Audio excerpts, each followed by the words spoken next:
Pakinggan po natin ito, pakinggan po ninyo bago tayo magbigay ng opinyon at paliwanag sa isyong ito.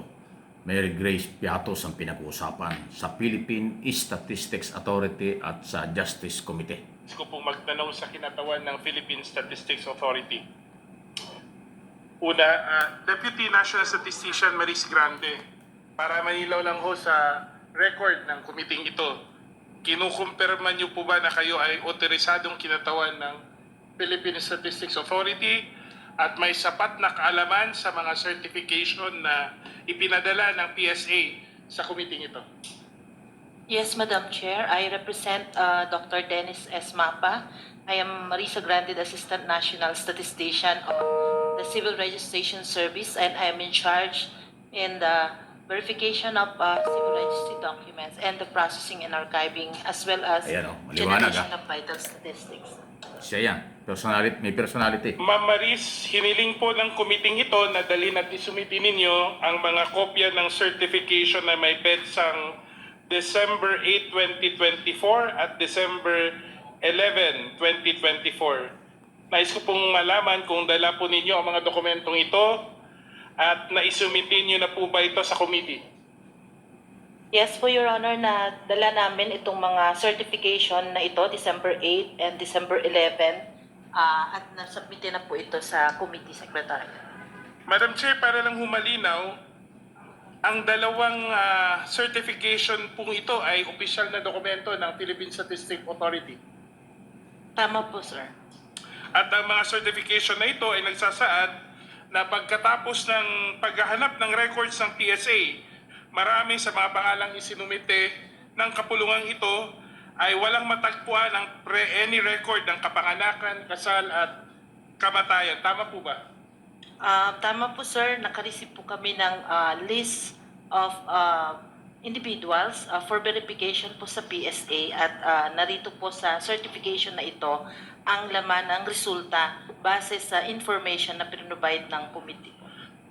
Madam Chair, dun po sa unang certification na may petsang December 8, 2024, tama po ba na sa kabuang 677 na pangalan na isinumite, 405 ang walang record ng kapanganakan o certificate of live birth, 507 ang walang record ng kamatayan o certificate of death, at 443 ang walang record ng kasal o certificate of marriage, at sa kabuuan 398 unique persons ang walang matagpo ang record ng kapanganakan, kasal at kamatayan ayon sa records ng PSA. Tama po ba? Tama po, Madam Chair, at kinukonfirma po namin base po sa certification dated December 8 po. Madam Chair, doon po sa pangalawang certification na may petsang December 11, 2024, tama po ba na sa kabuang 1,922 na pangalan na isinumite, 1,322 ang walang record ng kapanganakan o certificate of live birth, 1,593 ang walang record ng kamatayan o certificate of death, 1,456 ang walang record ng kasal o certificate of marriage, at sa kabuang 1,287 unique persons ang walang matagpuang record ng kapanganakan, kasal o kamatayan ayon sa records ng PSA. Tama po, Your Honor.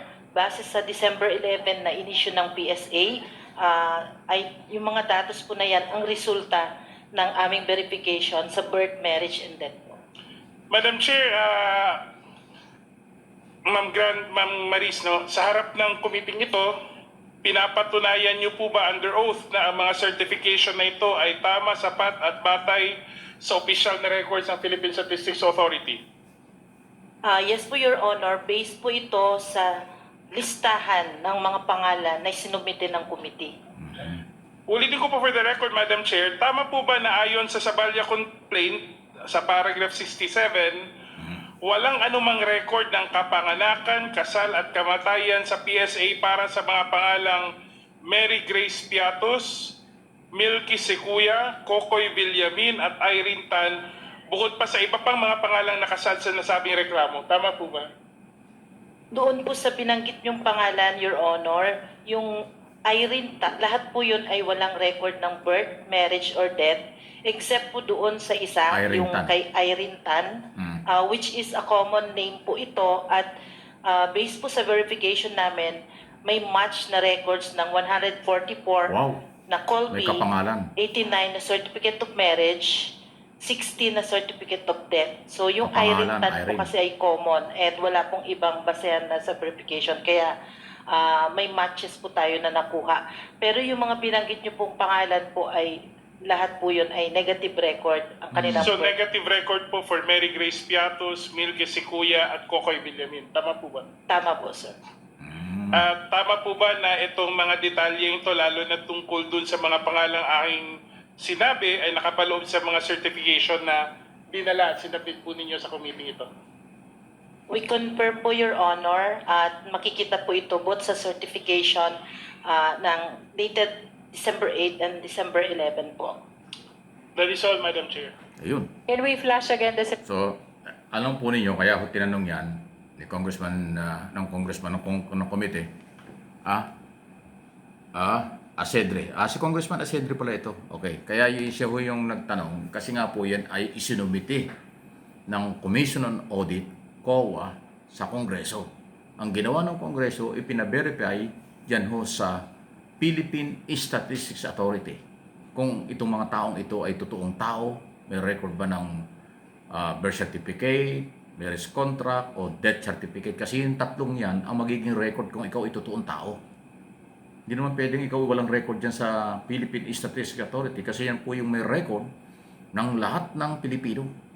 Kung ikaw ay lehitimong Pilipino o hindi, nandyan. Pag wala ka dyan, ibig sabihin, hindi ka tao.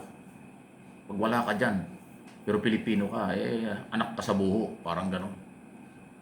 Hindi ka naka-record, hindi pwede yan. So, malinaw po na yung ginamit ng Office of the Vice President na mga pangalan na di umano'y pinagkagastusan ng confidential fund, ayan na, inilapas na officially dyan ho sa komite yung record ng Philippine Statistics Authority na hindi daw ho at wala daw silang record. So, mga multo, ghost, person, yung tao, hindi tao, multo talaga. Yan ho, dahil kasi kung tao yan, dapat may record. Mahalaga po yung birth certificate, yan ay pinapal sa PSA pagkatapos isilang ka ng mga magulang mo. Marriage contract, pag ikaw ay nagpakasal, siyempre. Death certificate, kinukuha at inalabas yan pag ikaw ay namatay. Ay, yung tatlong mahalagang yun, wala eh. So, ibig sabihin, gawa-gawa lang.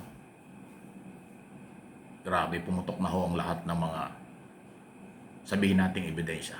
Ebidensya na fake yung mga tao, ebidensya na totoong si Madriaga at si mga Duterte ay magkakaibigan, magkakasama, at totoo rin po na may mga perang nawawala at hindi may paliwanag. Lalo na yung kala natin 11 days, yung pala ay 24 hours lang, nasunog na yung 125 million. Grabe. Tanong lang, gusto pang maging Pangulo?